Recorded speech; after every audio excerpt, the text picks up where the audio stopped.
all justifiably concerned when we get these continuing accounts of the communist riots which have erupted all over the world.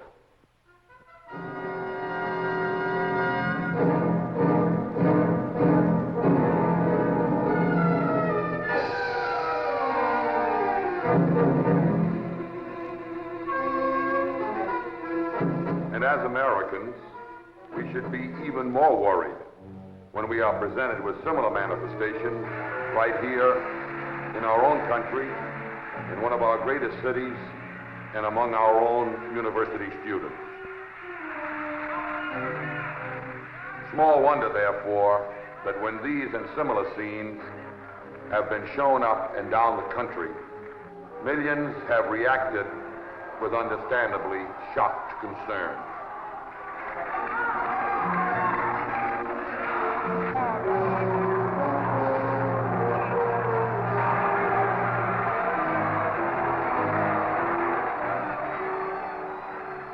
However, while the narration of the film Operation Abolition claimed that the participants were communist-led, a persistent and ever-increasing number of voices continued to maintain that this was not true, at least not entirely true.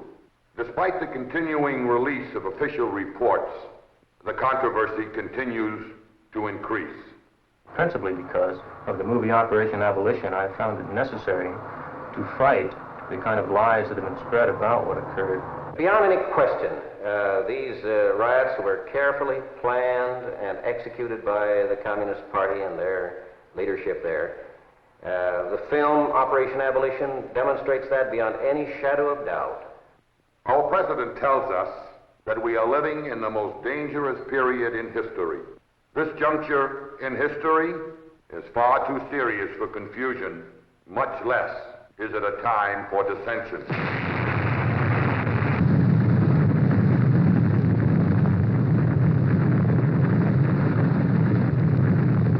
This report seeks to clarify some vital issues.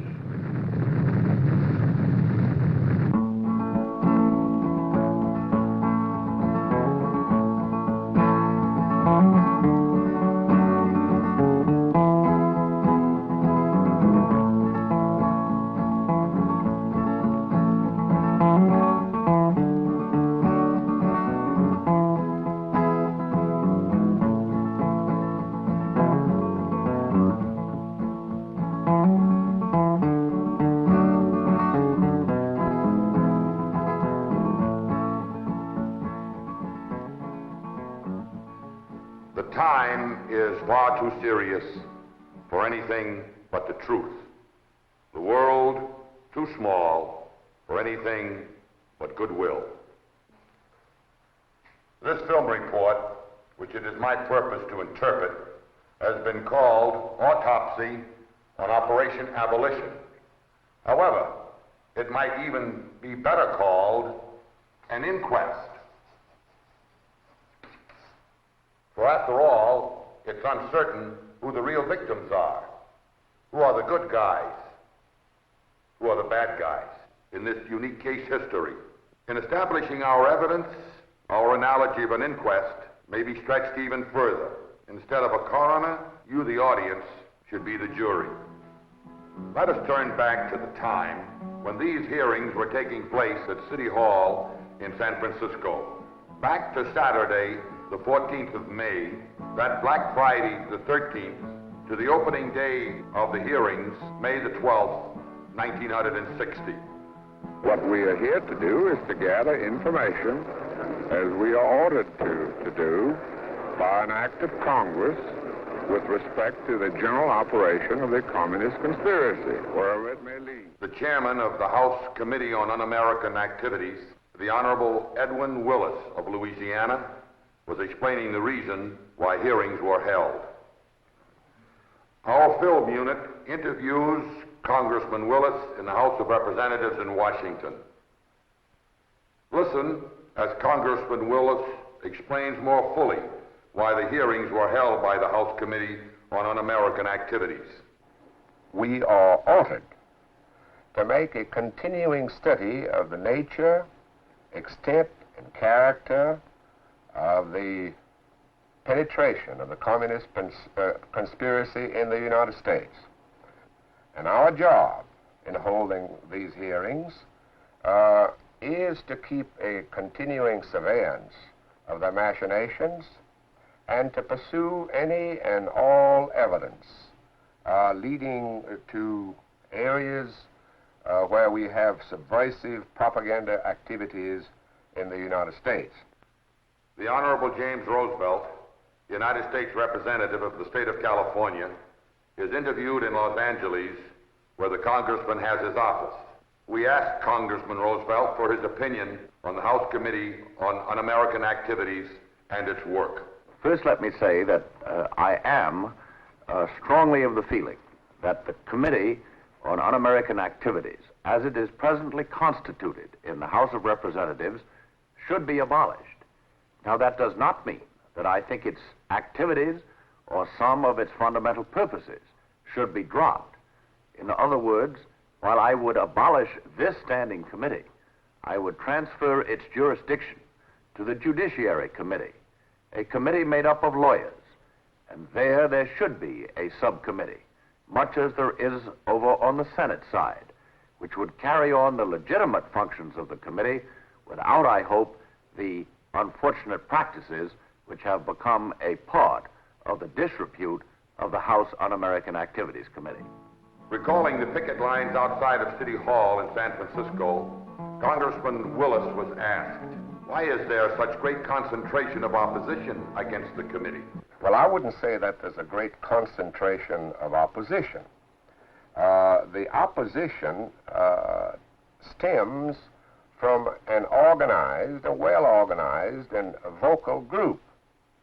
Thus organized, they make a lot of noise, and they continually oppose all investigations in the realm of loyalty and good Americanism. We have here the research director of the House Un-American Activities Committee, Mr. Francis J. McNamara. Mr. McNamara, yes. Could you enlighten us to begin with, please? The film Operation Abolition, what exactly is the film?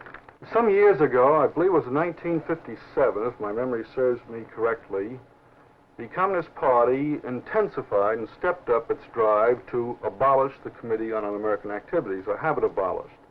And it called this intensified campaign Operation Abolition. This was the name the communists themselves gave to this drive. And inasmuch as what developed in San Francisco was communist-inspired and a phase or an action in this campaign, we gave the film portraying these events the name Operation Abolition. Why did these picket lines display signs protesting that the House Committee on Un-American Activities is unfair to local teachers? What was the motivation leading up to the demonstrations? In the weeks preceding the hearings in San Francisco, for example, all the Communist Party propaganda and agitation that took place, and was very extensive, was all based on the appeals to the youth's ideals. So that when the committee arrived in San Francisco, these young students who went out to demonstrate against it, who were not communists and fellow travelers, believed that they were on the side of truth, decency, democracy, academic freedom. Still seeking answers to such questions of motivation, we hear further opinions on the film Operation Abolition when we cross San Francisco Bay to Berkeley, to the campus of the University of California. Near the campus, our film unit interviews a student and a professor, and also a religious worker from Stiles Hall, YMCA, on the Berkeley campus. Professor Henry Nash Smith was, as a teacher, asked his views about the film Operation Abolition. Yes, although I ought to make it clear that although I am a professor at the University of California, I do not now speak for the university as an institution, but simply in my capacity as an American citizen.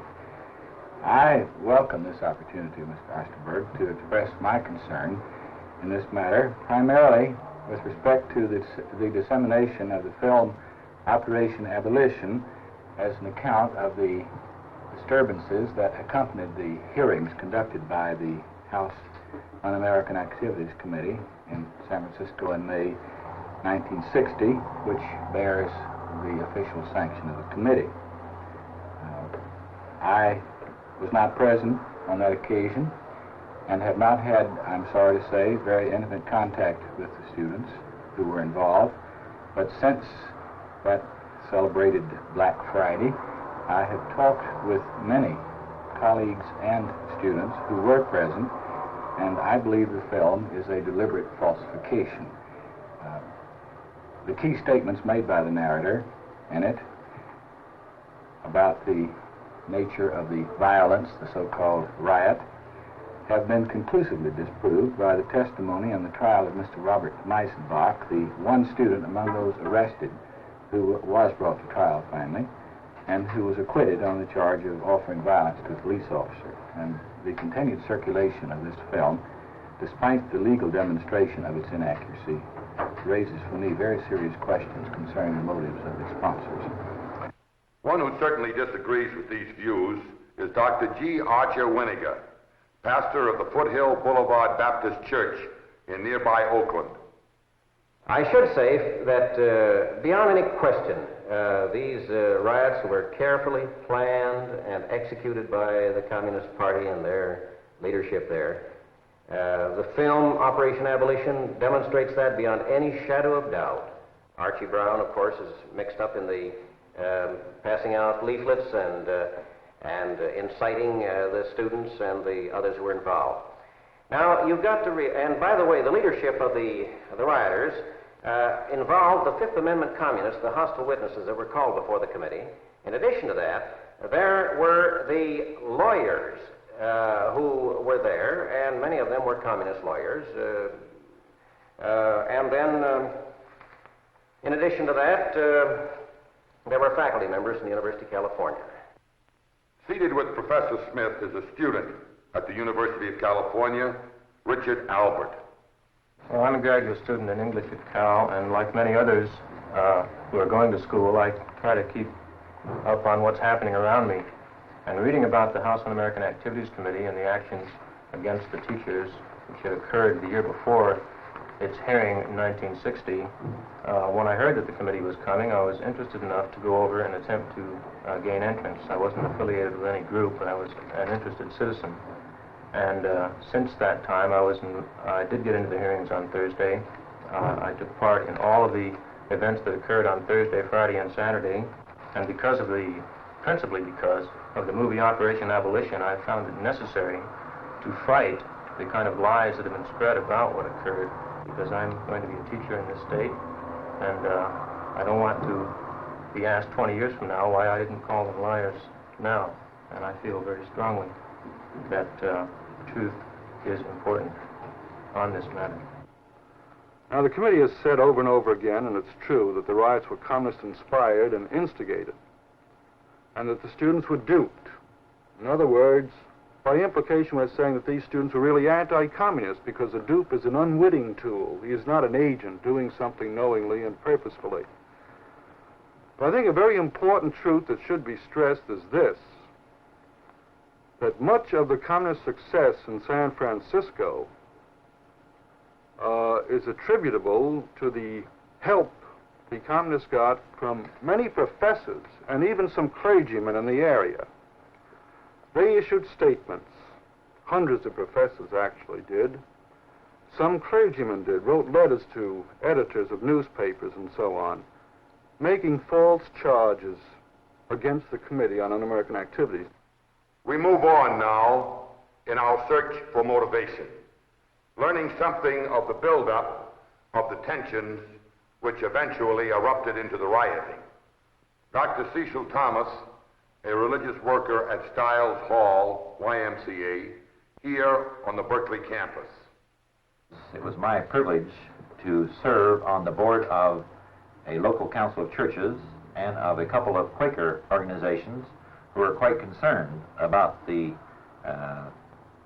way the House Un-American Activities Committee had operated when it came to California in 1953, again in 1956, and still again in 1957. These were small hearings compared to that which was threatened in 1959 when, in many of our papers, we saw headlines and editorials talking about the fact that 110 teachers had been subpoenaed in both Northern and Southern California, and that they expected to have many weeks of hearings exposing these teachers as leaders in the communist conspiracy. Well, this committee has never once investigated the teaching profession. We have never investigated labor unions. We have never investigated churches. We don't investigate any organization. But we do pursue individuals wherever they lead us to. Now, if a labor union member becomes involved in this conspiracy and we question him, it is he who is bringing us in a union hall, not we. If a professor is a member of the party and we question him, it is he who is bringing us on the campus, not the committee. We're looking at the professor. And so on with all the others. We do not investigate organizations or institutions. We pursue the individual, whoever he might be. Tough? Sure, it's a tough job. But if we don't do it, then we might as well quit. We have heard from one student at the University of California. What of the others? Still in our search for what impels students to participate, listen to Father William Sullivan, Paulist chaplain at Newman Hall on the campus of the University of California. Dick Maddock, the student president at the Newman Club at the University of California here in Berkeley, participated in the riots that took place in City Hall last spring. Dick, practicing Catholic, and certainly no communist affiliations of which I am conscious, and very little reason to suspect that he would have any. I spoke to Dick that evening, and he remarked how he had been present and had been very much impressed by the students who had participated. And Dick's opinion was that the student participants were not dupes, were not being led, but were very much concerned about a basic American right, the right to freedom of speech. Another one of our members here at Newman Hall, Miss Jane O'Grady, participated in the riots. Jane was daily communicant, and unfortunate circumstance, as a result of her participation in these riots, lost a Choral Foundation scholarship. The student group then involved contained many dedicated, intelligent, and religious young people. People who were concerned about the freedom of their country. I think that there is a danger involved in a panic that strikes the American people, a panic that is certainly well-founded in terms of a communist conspiracy, and yet a panic that can do more to destroy us than to help us. Bishop Hallinan, a convention that we're holding here now at the University of California, sponsored by the Newman Club, made some very interesting remarks with regard to this. He spoke Tuesday to the assembled body, students from all over the United States. And he said, and I quote, "I prefer to think that the majority of our Newman students have really grasped the meaning of St. Paul's phrase, but we being many are one. We are against communism, but we are for a social order that the John Birch Society would not even understand, much less accept. We are against the fatuous and futile liberalism that cannot come to grips with evil. But we are for a liberalism that makes freedom everybody's right and welfare everybody's job. We are against war, but we are even more against those who would confuse the issue. Communism is wrong, not because it is in Cuba, nor at the Brandenburg Gate. It is wrong because it is the false answer to the right question. Why must so many suffer while so few live in wealth and security and ease? I think this attitude mentioned by Bishop Hallinan, the Bishop of Charleston, South Carolina, is the attitude that many of our Catholic students and many of the students here at the University of California of all religions have reflected in their feelings and their actions, which have been very strongly in defense of freedom. We're among the first 50 or so on the line that must have had 300 people in it. And to our utter amazement, at about 8:45, suddenly quite a group of people walked up and started going in, and they were showing cards. So I admit I was a little dumbfounded by this, and I walked over and asked a lady where she got her card. And she said she got it at her meeting of the DAR. Then I asked a gentleman with the American Legion hat on where he got his card. He said his was handed out to all those at the American Legion meeting who wanted to come. I was a little upset by that time, and then I discovered that a gentleman was standing beside me who turned out to be Inspector McGuire, who's in charge of the police there, indicating we should get back in line and not worry about it. Let us try to reassess the trend that was taking place as the hearings progressed in San Francisco. This is Union Square. During a luncheon recess, nearly 1,000 spectators attended the protest rally here in Union Square to hear two state assemblymen and an Episcopal clergyman. One of the speakers was an assemblyman, John O'Connell. At his downtown attorney's office, Mr. O'Connell tells us why he spoke and what he talked about. I was talking mainly to the students and told them that I was very glad to see what I consider to be a reawakening of political interest on the part of students. It had seemed to me that in the past decade or so that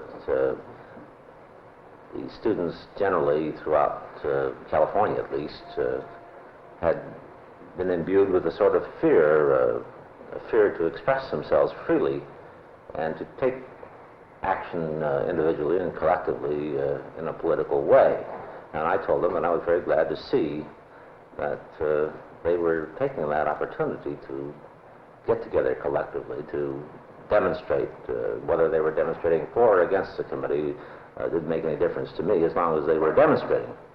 At his office as assistant executive to Bishop Pike of the Grace Episcopal Cathedral on Nob Hill in San Francisco, another speaker at that meeting in Union Square talks to our unit. As one who has to work closely with college students, I've felt, and many other people have too, that the student generations for many years now have been almost completely without political concern. The present generation, this is not true. There is a great deal of political concern, both left and right, as they say, and this is good. Students should be politically active. Undoubtedly, some communists jumped on this bandwagon. And yet, when those of us in the responsible community take the position that all of the students who were involved were somehow communist-inspired, just because some little group of communists decided to get with this thing, what we really say, in effect, to the student generation is, you be quiet. Don't be politically concerned, because if you do, we'll smear you with a communist label. Mr. Hoover pointed out very carefully that most of the students who came to this demonstration were not there through communist motives, but the general public somehow has the impression that they were, despite this care that was taken. The battle against communism is essentially, as I see it, a battle of ideas. And if we're going to suppress ideas, we're going to suppress those who will be most effective in the fight against communism. For that reason, I told the students and others assembled that, in my opinion, even a communist had a perfect right to speak out freely and to advocate his position. This is, as I understand it, the position of 4 members of the United States Supreme Court. And I've told the audience then assembled that I lined up on the side of Chief Justice Warren and of Justices Black, Douglas, and Brennan on this issue. I think we do ourselves a great deal of harm in so many ways, not only the fight against communism or whatever other ism may be popular or unpopular at the time. The reason that this country is great, the reason that I am proud to be an American citizen is because we believe so much in freedom, or at least we did. As the demonstrations began to increase, subpoenaed witnesses identified as communists were ordered to be removed by Chairman Willis. What is Americanism in action? What is Americanism?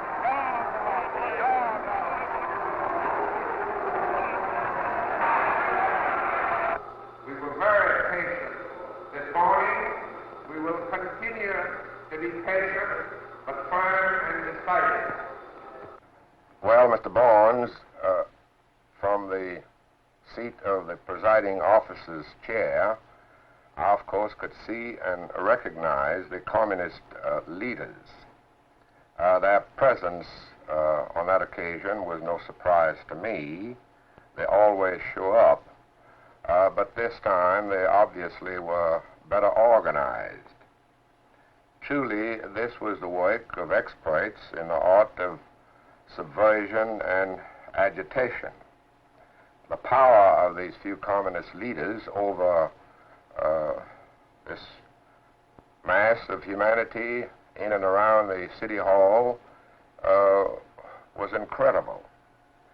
And this mass disrespect for law and order was really frightening, because under the very Constitution that they said they were there to defend, certainly that was not the way to redress any grievances, if any they had. In fact, this was sheer mockery of the very institutions that permitted their presence at the hearings. Good Christian men don't act that way. This was the way of evil men. In short, in addition to the natural sense of disgust that came to me, this whole episode was rather heart-sickening. Let us now listen to the mayor of San Francisco, the Honorable George Christopher, whose office is in City Hall, San Francisco.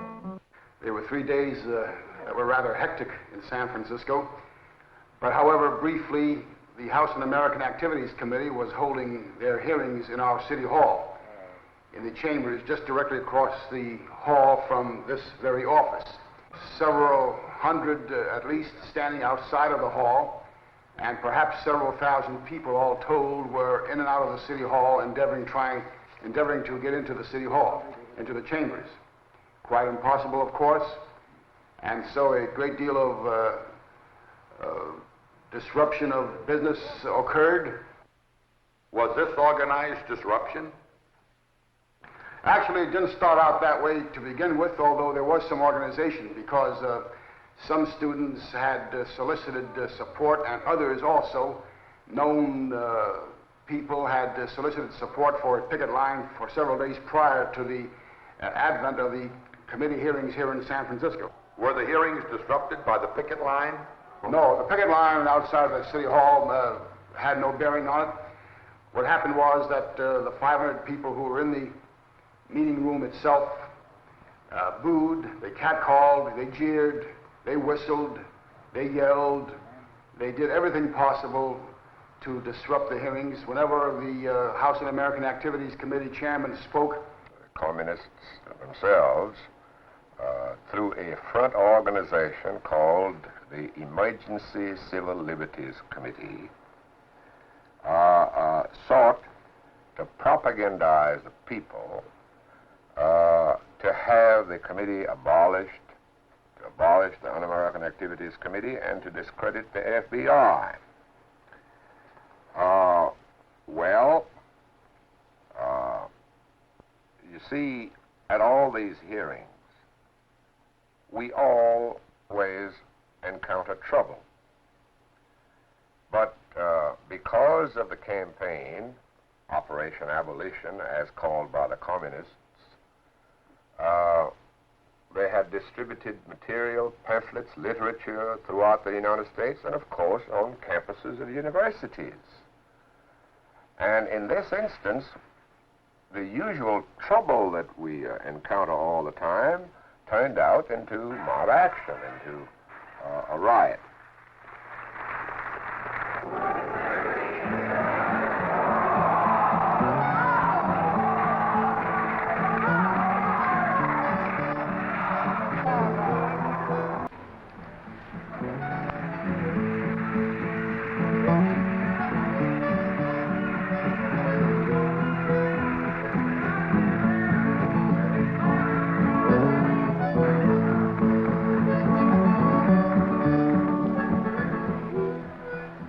Evaluate the tensions that were now mounting to a crisis, we interview Sheriff Matthew Carberry, who was on duty throughout almost all of the hearings.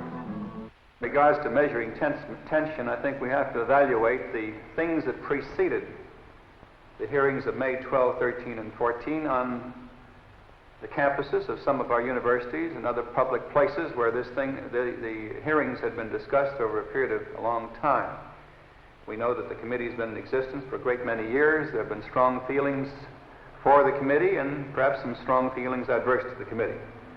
There had been demonstrations on the campuses of some of our universities against the committee, and the fact that the committee hearings were overcrowded since early Thursday morning made it so that there were demonstrations in the sense of an overcrowded group. As to tension mounting, certainly there was tension in the displays of those who could not be admitted and also in the conduct of many of the witnesses within the hearing rooms itself. This tension did mount. I was with a group of, at least 20 ministers who were in attendance there at the House Committee hearings at the City Hall, May 12, 13, and 14. And we sat on the inside of the hearing rooms, back at the very rear on a raised platform where we could see everything, and we were right there in the midst of the students. Now you have to get the picture. Two-thirds of this audience were law-abiding, decent citizens, and were quiet and respectful during the hearings. But the last third of the audience were composed of the rioters, and they were in sharp contrast to the rest of the audience. And they were operating, of course, on signal from their leaders. And we were there where we could hear their instructions, and we knew who their couriers were and who the leaders of the rioters were. And we came with the idea of watching the committee hearings and to see whether or not they were fair and just, and how they dealt with the witnesses, whether there was any browbeating or any illegal conduct in relation to the witnesses. The tension was mounting to its climax by the middle of the day on May the 13th. Somehow the idea occurred to me to ask the sheriff and the group, what about some of us coming out who had been in the morning hearings and others going in? Sheriff thought this was a good idea, so the sheriff agreed that I could whisper to my friends in the hearing room, the people that we knew, and they could pass word along, and that as many as would follow him out, they would be replaced by our friends outside. We did that. I thought, well, this is swell, even though I wasn't getting to see what was going on, when suddenly I discovered a fist being shaken in my face. And I remember the shock I had when this happened, and here was my old friend, Inspector McGuire, saying, what are you doing interfering with the hearings? And I admit, for Quaker, I got pretty upset at him for a moment, and I said, well, Mr. McGuire, Sheriff Carberry and I arranged this with Mr. Wheeler and the committee to enable others to participate in the hearings, to listen to the hearings. He said, just a moment, this won't happen again. He went, he came back in a few minutes, and he said, don't do this again. We did not, but it is my solemn conviction that, and I've heard other people say this, that if this had been worked out by the committee to let many of us participate and listen to the hearings, there certainly could not have been built up the tension that led to a trouble on Friday. Now again, as a precautionary move to accommodate the people who wished admission, I met with the Congressional Committee at their lunchtime recess on Friday between 12:20 approximately and 1:20 p.m. at a hotel where they went for lunch approximately 2 miles from City Hall. And while I was there, suggesting to them that they change their method of admissions on a first-come, first-served basis, to which they agreed during this request, that the activities of Friday afternoon, which had become national news, occurred. It got to the crescendo, so to speak, to the point where the doors had to be locked, and when they wouldn't move, they sat down and stated loudly, "We will not be moved, we will not be moved." And this was done, of course, by some young students. There were several known communists in the group. Finally, when they wouldn't move, one student endeavored to remove a policeman's billy club. This one student was later exonerated, but it makes no difference who the guilty party was. All that proved was that it wasn't this particular party. But I know that several students tried to remove the effects of our policemen. When that happened, one of the sergeants said that we'll have to remove you from this scene. Now, will you please move? They would not move. They sat down.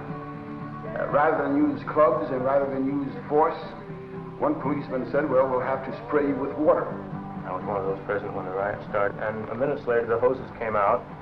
The students were demonstrating as they had been demonstrating on Friday morning and all day Thursday, and the inspector claims he gave an order for the students to disperse, but as I understand it from my friends who were right at the front, I was at the side by this time, what he said was, "You want some of this?"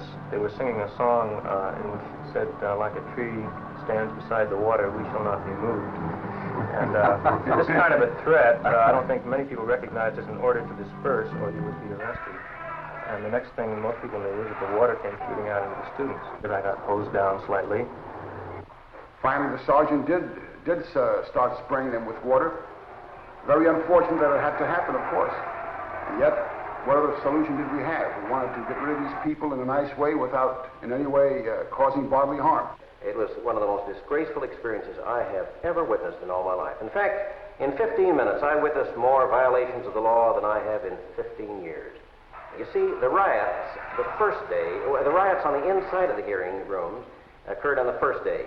On the second day, the riots were out in the corridor where the hoses were turned on and the students were washed down a long stairway. It's interesting to notice that several of those who were arrested were Communist Party members.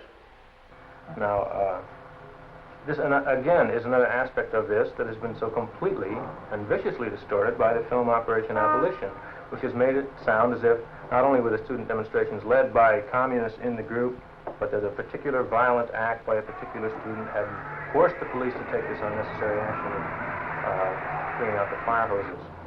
This has all been disproved. The Meisenbach trial, which Professor Smith mentioned earlier, has conclusively shown that no such act of violence occurred. The student accused of the act having been photographed by Life magazine of all people, standing to the side when the hosing began. And it is obvious that what the committee has been interested in doing is showing that all opposition, again, to it is communistic. When I arrived after the riot, of course, there was a great deal of commotion, very sad state of affairs, I must say. Chairman Edwin Willis, for example, was unusually temperate and patient with these rioters. These riots started on a Thursday afternoon about 1:30 o'clock.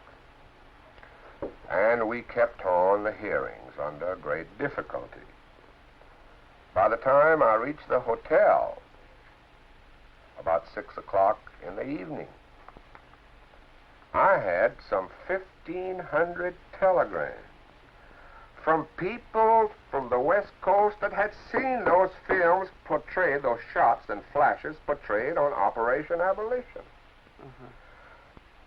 And what did the telegram say? All the same thing. Keep on the hearings. Don't let them bluff you, as though I would. And since that time, I I received thousands upon thousands of communications on the film by those who saw the film and those who were in San Francisco and organizations. And I would say, in all honesty, I don't recall having seen but a very few. I would say they're way over 1,000 to 1 in favor of the film.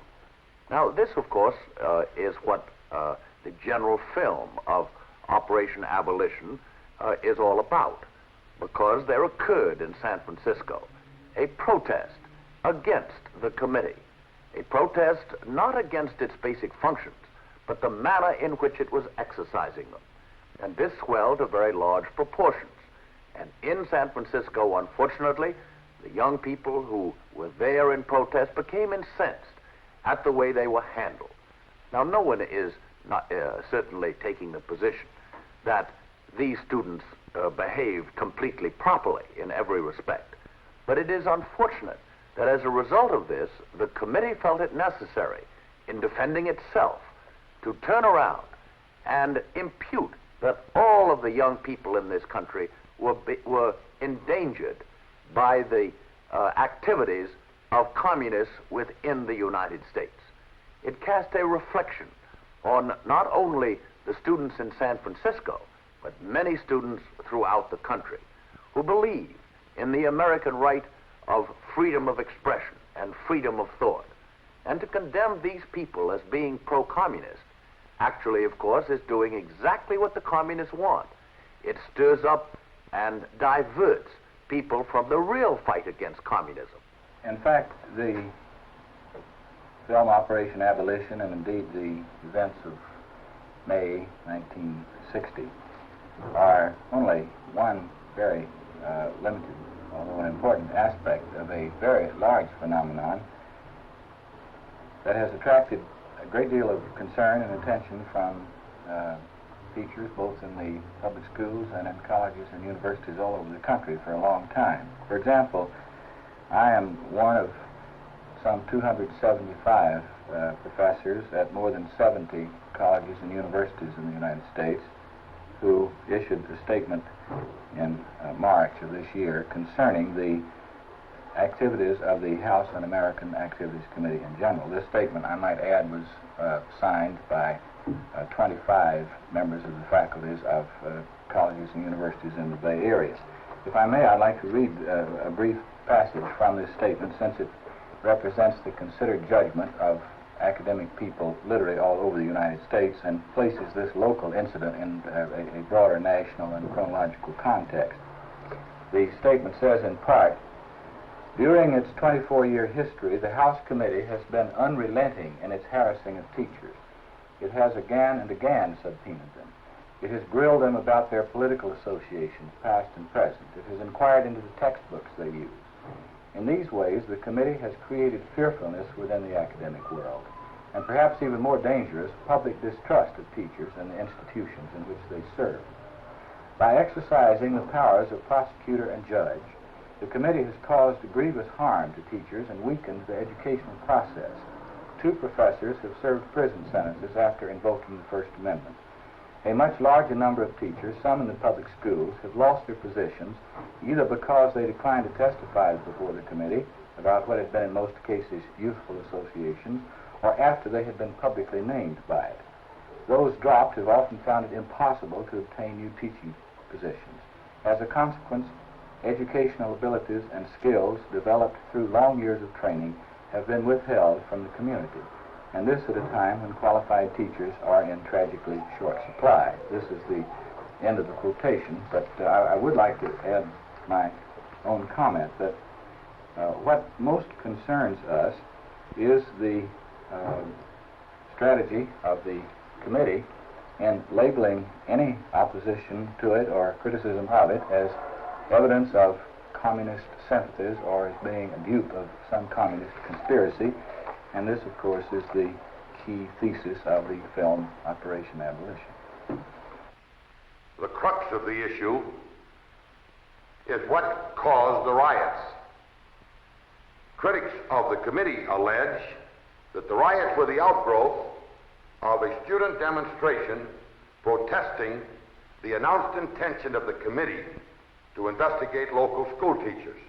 Critics of Operation Abolition charge that the film fails to reveal that the students had a justified grievance against the committee because a year earlier it had subpoenaed 110 teachers for a hearing. It is claimed that after releasing their names to the press, the hearings were called off without giving the teachers a chance to defend themselves. Well, the film could not portray this for the simple reason that it's not true.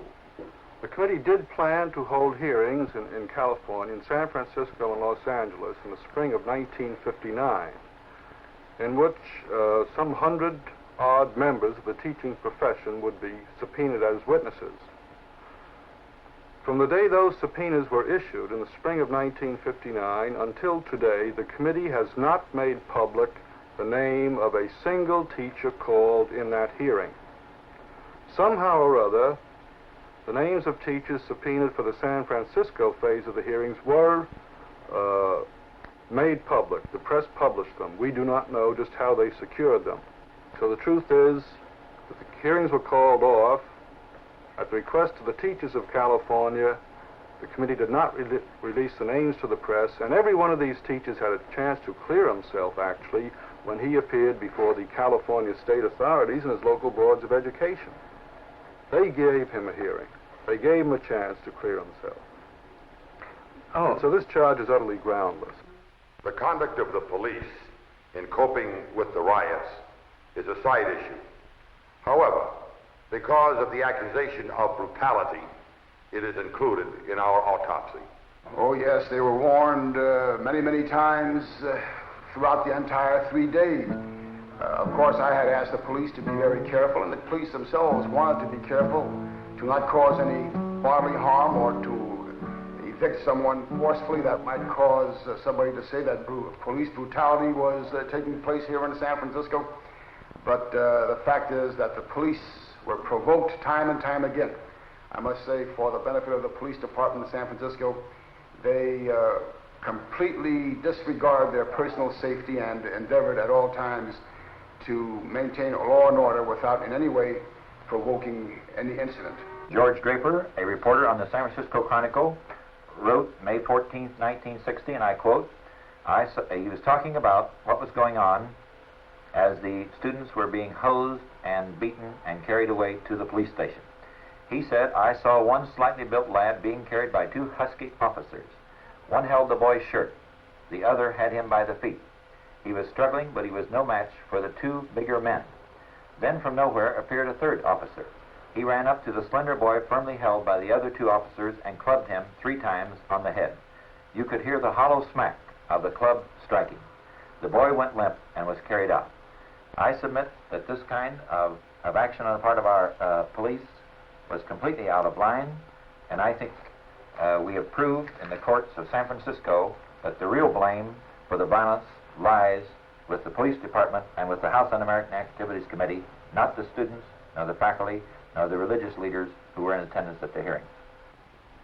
It seems to me that regardless of the mind by way of age, American people of school age or adult age should respect the authority of a police officer when he asks if they move or desist.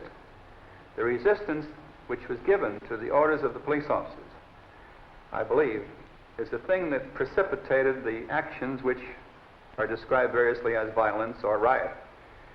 And it seems that the spillover that took place was a spillover of demonstrated enthusiasm against the established order, in the sense the police authority was being challenged. It's unfortunate that it was spill over to the extent that it has. But the community's point of view, speaking of San Francisco through its law enforcement people and its officialdom, was one of merely preserving the peaceful conduct of a duly established committee operating under congressional powers. Those were the viewpoints concerning official counteraction to the riots. Now let us look at the other side of the issue. Was the law flouted, and if so, to what extent? At the same time, let us listen to some general opinion by way of summary in order to help you reach your conclusions. Well, I don't think any of us could justify the apparently noisy and rowdy behavior that characterized the actions of some of the students. Now, there has been some confusion. There was a fairly small group, apparently, inside City Hall, which conducted themselves in an unseemly way. There were as many at one time as 5,000 people outside City Hall who never did anything except peacefully assemble to protest the appearance of the committee.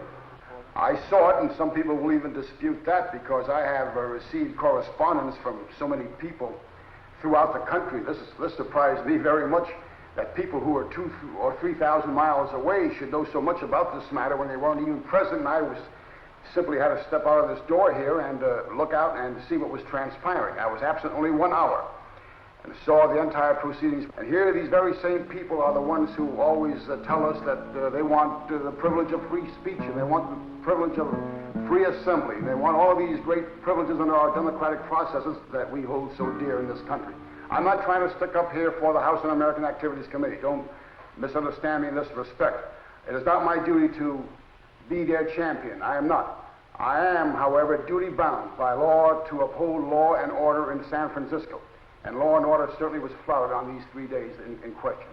Even though one might attack and certainly call into question their actions with regard to lawful authority in San Francisco, I think this is one step short of saying that these people were there as agents of the Communist Party. It's a strange thing that in the United States, when someone defends a basic American right, something for which many of us have fought and many have died, that these same people are called enemies of the country. It's a very dangerous right to deny to anyone. Simply because we are under attack does not mean that we use the tactics of an enemy to destroy this enemy. Criticism that charges hasty and imprudent action and charges it to excited students is not merely the criticism that they were communist students. Another point that I think should be brought out, the fact that the communists did participate in this riot, is something that we as Americans must think about.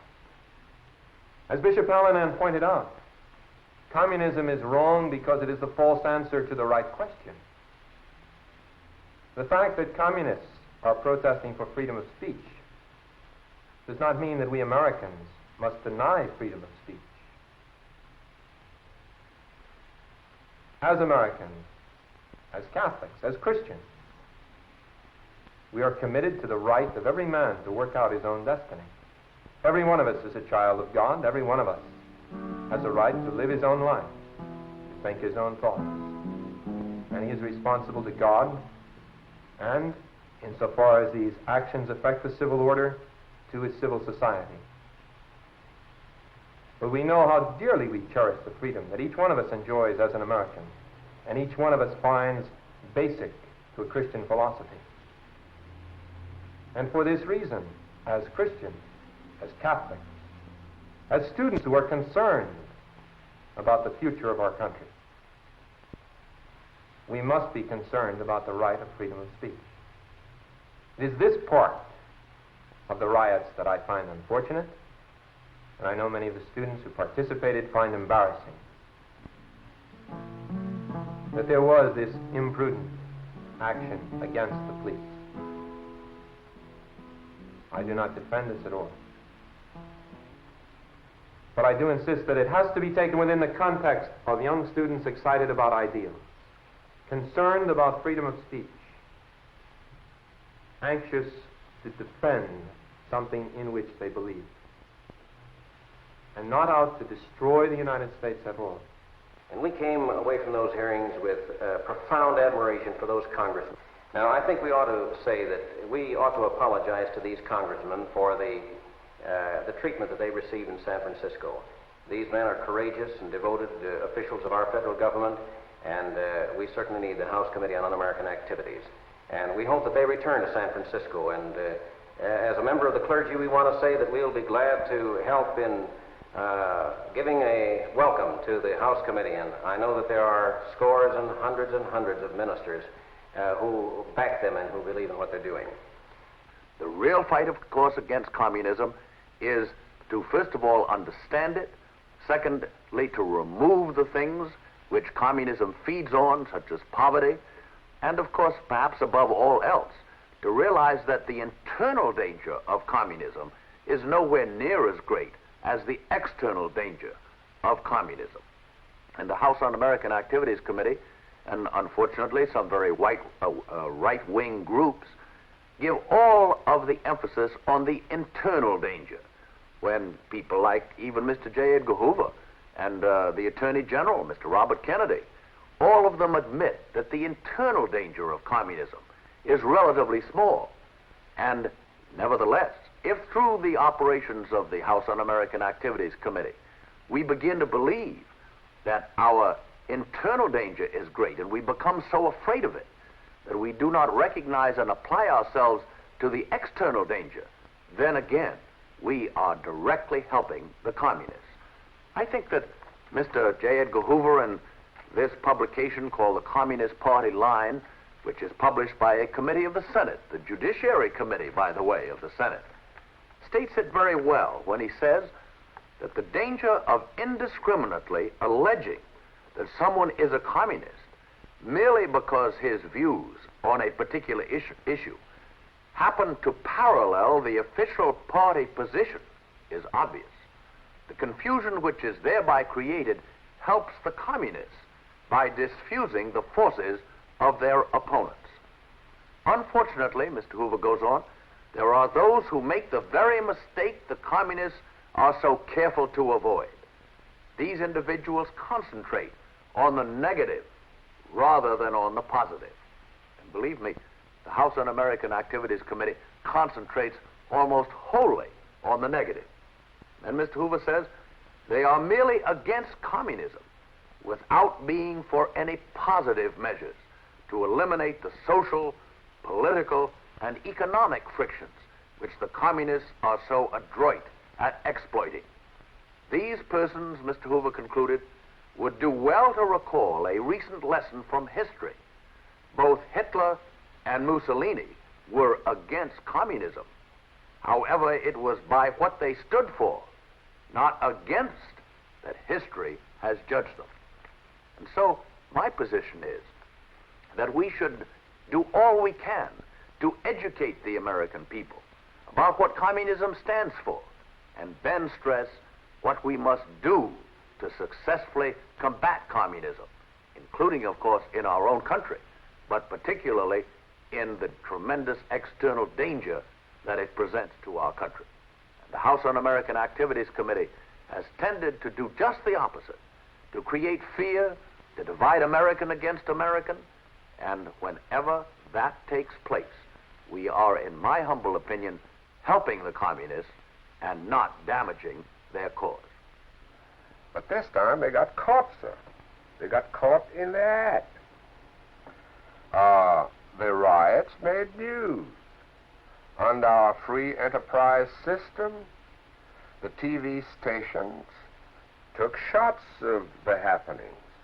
And these very scenes, assembled together with continuity in the film Operation Abolition, the people themselves saw on the West Coast before the film was made. I say they got caught in the act this time. But the point is, the film portrays the truth. I was there, Charlie. It happened. Now, all this criticism, all this weeping and wailing and gnashing of teeth, all these crocodile tears, all this crybaby stuff, all this squirming we witnessing is due to the fact that the film hurts. Now, that's the truth of the business. That's why the criticism. You have seen and heard the evidence, both for and against Operation Abolition. The verdict is now up to you. But regardless of your judgment relative to who were the good guys and the bad guys in the San Francisco riots, the grim fact remains that communism is the most vicious system in all history.